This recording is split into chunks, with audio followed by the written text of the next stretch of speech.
ताजा समस्त मिथिलावासी गोर लागै छी, कोबर गाबै छी। अहाँ सबके नीक लागत तऽ लाइक कमेंट शेयर करब, चैनल के सब्सक्राइब करब। जय मिथिला, जय मैथिली, जय माँ जानकी। भेला बियाह राम चलला कोबर घर सरहो जी छे काला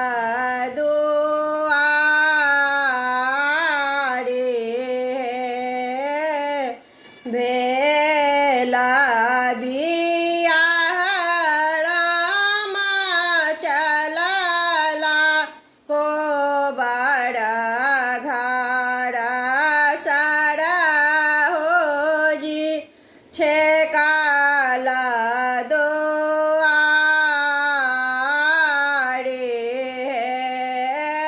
छोड़ो छोड़ो आहे सरहो जी हमारो कोबर घर जाए दिया कोबर घर है।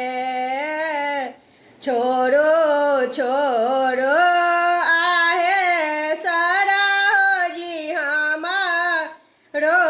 कोबर घर जाए दिया कोबर घर है।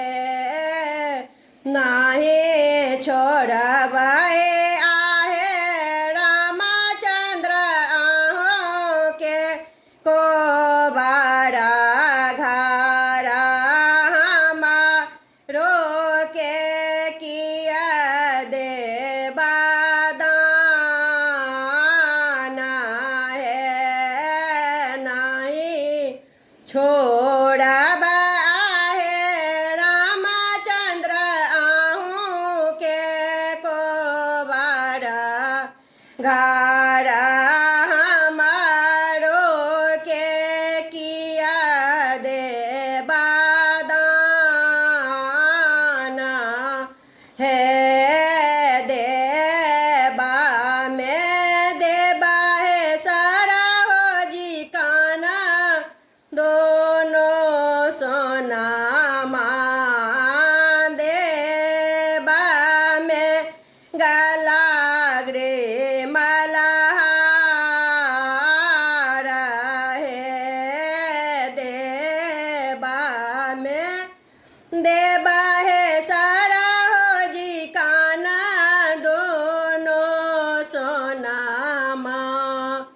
देबा में गला ग्रे मलहार है। नाही लेबा आहे रामचंद्र काना दोनों सोना नहीं लेबा गला ग्रे मलहार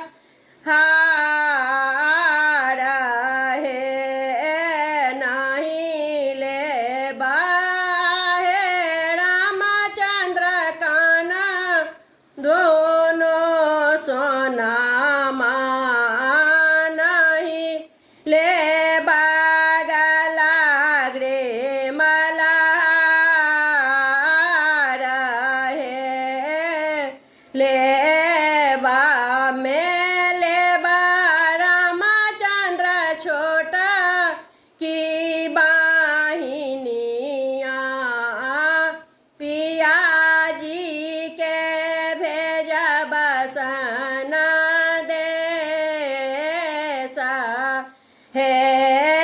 लेबा में लेबा रामचंद्र छोटा के बाहिनिया पिया जी के भेज बसन देसा है।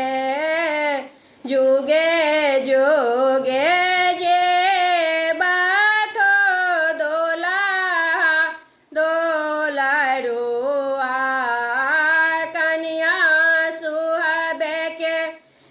पढ़ने आहे बात है। धन्यवाद।